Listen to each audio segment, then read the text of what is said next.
I want to tell you a bit about a concept I've been cooking up called Semantic Chemistry. And what's cool is these days I can have an interesting AI concept like this and then actually think about, vibe coding it, or mostly vibe coding it on the Hyperon system in the near term, rather than just speculating and ideating about it. Like the path from concept to realization is not that long anymore, although tuning the initial implemented version and fiddling with it and getting it to actually do useful things still takes some time and some human intelligence, which is fun and reassuring. I'll enjoy these last few years when the human brain still has a purpose for creating AGI, right? Semantic chemistry came out of some design work I was doing on algorithmic chemistry for Hyper, right? So algorithmic chemistry is about making a sort of program soup where you have a bunch of little computer programs, and each program sort of takes one program as an input, makes another program as an output. Programs can also catalyze other programs, program transformation activity, right? So instead of a primordial soup of chemicals, transforming chemicals into other chemicals, and chemicals catalyzing these relationships, you have a primordial algorithm soup of algorithms creating other algorithms, creating other algorithms. And just like in a primordial soup, the way you get life is through autocatalytic sets, right? So sets of chemicals, where every chemical in the set is produced by other chemicals in the set. In a similar way, you have autocatalytic program sets, where every program in the set is created by other programs in the set applied to yet other programs in the set. And that's algorithmic chemistry. I was experimenting with that in the mid-90s in the early versions of Haskell, and we just didn't have the RAM or the fast enough compilers and interpreters to do what we wanted back then. I mean, now with the Hyperon and Peta and Mork and all that, I mean, you can design quite efficient implementations for all these things, and has a lot of different applications. But one, and I mean, self-modifying cognitive code can pop out of this. You can use this sort of approach for evolutionary programming plus, trying to learn creative programs fulfilling given specifications. But what occurred to me recently is we could apply this to natural language data also. So there, your chemical rules are transformations between semantic graphs and other semantic graphs, right? And some of these could be pretty simple. So you could take any logical implication, or probably most interestingly, any what we call an intentional implication, intentional with an S. It's like a implication that the properties of one thing sort of imply the properties of another thing. So you could say, for example, that if someone has a great deal of power over themselves, this may imply they can figure out how to exert a great deal of power over others. And this isn't a necessary logical implication, but it's a sort of implication in terms of properties, right? And so you have a whole bunch of intentional implications like this, and each one is like mapping a semantic graph into another semantic graph.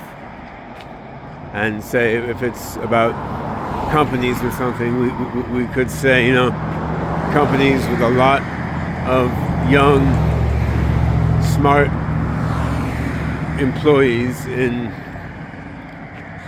areas with modern culture may be able to pivot rapidly when situations change. Again, this is not a definite logical implication, but it's an implication in terms of properties, which may have a high strength of implication based on a body of observed data, right? So you take a big soup of these intentional implications, and the idea is you just let them act on each other and transform each other and see what pops out. And the idea is, if you do this enough, you take all these implications and let them transform each other and transform some data about some situation.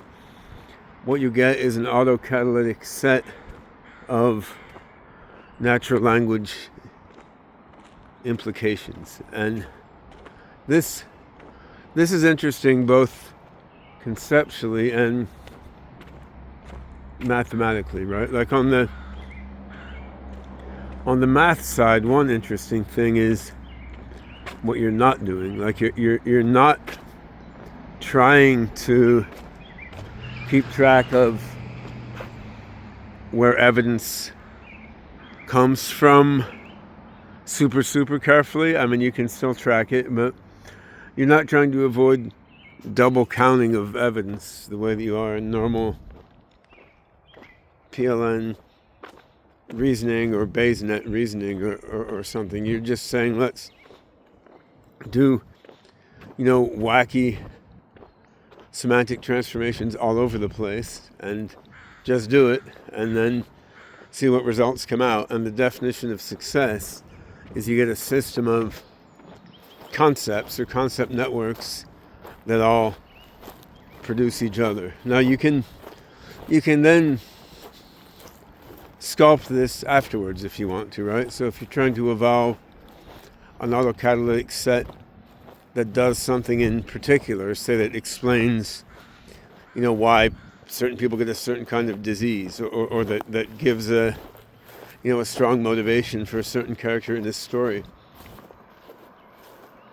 you can then look at the autocatalytic network that you evolved and how it helped serve a certain goal, and you can then prune down that network. You can look at each thing in that network and say, well, does this really need to be in there? Does this really need to be in there?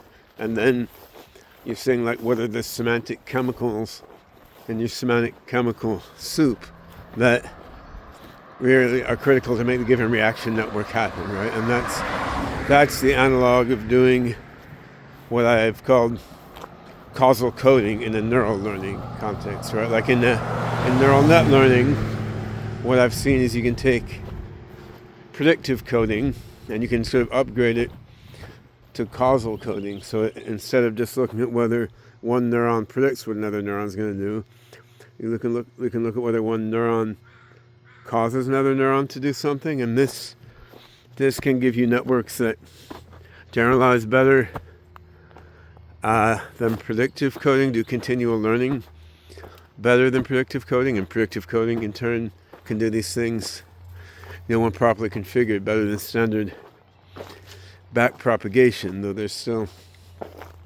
some scaling problems to be worked out. So just as you can upgrade predictive coding into causal coding, you can upgrade a semantic chemistry network into a causal semantic chemistry network by pruning out the semantic reactants that aren't really necessary to produce the effect you're looking for from the autocatalytic set, right? And that's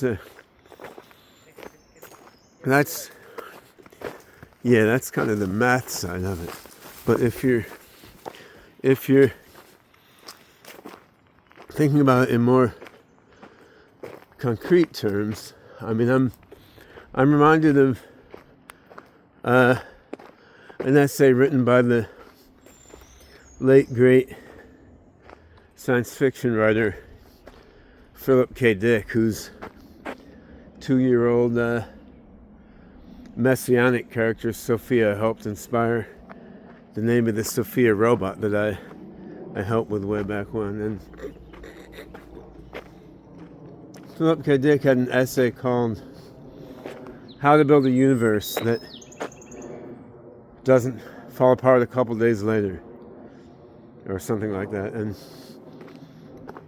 that's something everyone who's written fiction, but especially fantasy or science fiction, has dealt with, or anyone who's designed a complex video game like an MMOG or something. World building, right? Like how do you make up a world where all the pieces fit together? And that's very much an autocatalytic set type of thing, right? Where you want each piece of the world to be kind of implicit in and implied by other pieces of the world as they fit together. Like in Star Wars, the Empire is how it is because the Jedi are how they are, and the robots in Star Wars are as they are, which is without superhuman intelligence, because that's what fits in with all the rest of the technology there, right? And the lightsabers are what they are because that fills a role that's implied by all the other pieces in that fictional universe. There's no rule from the outside regarding how the fictional universe has to be, but each piece of the fictional universe follows naturally from the other pieces of the fictional universe, right? So that's like an autocatalytic conceptual set of fictional constructs. And scientific theories are like that also. If you look at, for example, the philosophy of science of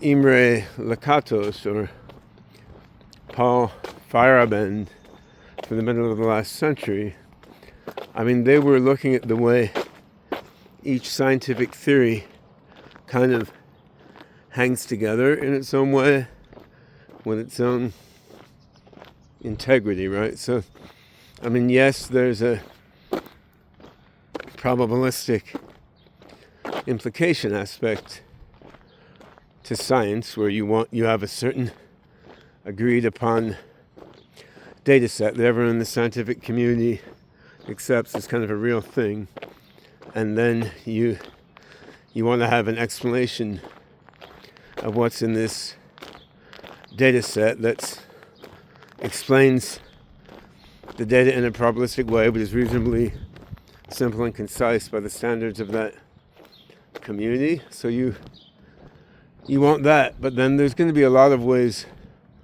to do that. And what happens when a scientific theory emerges is that you have a series of concepts, each of which is defined in terms of the other concepts in that network, and it all hangs together. Like in Newtonian mechanics, I mean, you have force, you have mass, you have inertia, then you have charge of electrons, and these different concepts form an interdefined network, or each one sort of fits in a slot defined by the others, then you get something like quantum theory or general relativity. Each of these is a different network of concepts that all kind of interdefine each other. And what Feyerabend noticed is that, and Thomas Kuhn, with his notion of paradigm shifts, noticed when you have a leap from one scientific theory to another, like classical to quantum mechanics, or pre-genetics-based biology to genetics-based biology, and you have a leap like that, part of the reason it's so sudden is that you're moving from one set of interdefined concepts, one autocatalytic set of concepts, to another set of interdefined concepts, another autocatalytic concept set. So it's not just mapping each term in the previous theory to a corresponding term in the next theory, like what mass means in classical mechanics is defined by the relation to all the other concepts in classical mechanics. What mass means in general relativity is defined by its connection with all the other concepts in general relativity. And it's really about systems, like one system being replaced by another system. And the formation of the new scientific theory is like the crystallization of an autocatalytic set or a life form out of the sort of shifting reactions and combinations of the different ideas that are bouncing around. And a fictional universe, the ultimate fitness function is it entertaining to the reader? Well, first of all, the author, then the reader. Scientific theory, you want to explain data, right? So there is a sort of forcing function that guides the formation of the network and then sculpts and prunes down the network once it's there. But the fitness function is not ruthlessly driving the creative process, right? The creative process is this process of autopoiesis, self-formation, self-organization, and the fitness function guides that formation and then prunes what was formed, right? And these are high-end examples, but on the other hand, not that high-end, right? Like if you watch the imaginary games of young children, and I see this all the time with my 5-year-old and my 8-year-old kid playing with their friends. I mean, kids making up their own imaginary games. I mean, it's the same kind of world-building process that you have in the formation of a scientific theory or the creation of a fictional world in a novel or a video game. It's just it's more fascinatingly dynamic because the kids will change their imaginary world as they go. And one of the things that is beautiful is when you have two kids they're really good friends with each other, they're vibing, they're on the same wavelength, right? And then they're able to rebuild their imaginary world as they roll along. And you could actually imagine human relationships this way generically, right? Like every married couple is in the end constructing a sort of fictional world. They're constructing a narrative of themselves. They're constructing a narrative of their lives and their relationship to other people. Each piece of this narrative connects with each other piece, and they're building and evolving it together. And this is how belief systems work. This is how self systems work. Each of our own selves is an autocatalytic set similarly. Like each belief that we have about ourselves is connected to and produced by other beliefs that we have about our own selves. And if you go back to, I guess, my childhood, the early 70s, the early humanistic psychologist R.D. Laing had a beautiful book called Knots, which is somewhere halfway between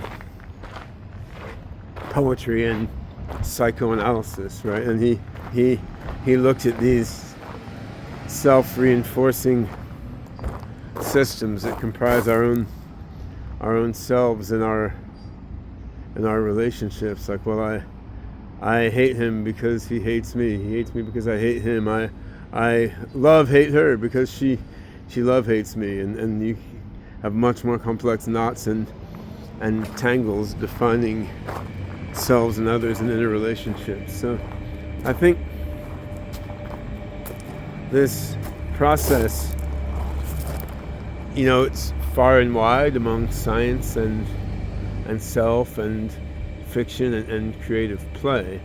But if we go back to the algorithmic level, what this is about is sort of intentional implications between semantic graphs sort of intercreating each other in, vibrating, flourishing, self-modifying autocatalytic networks. And if you look at this from a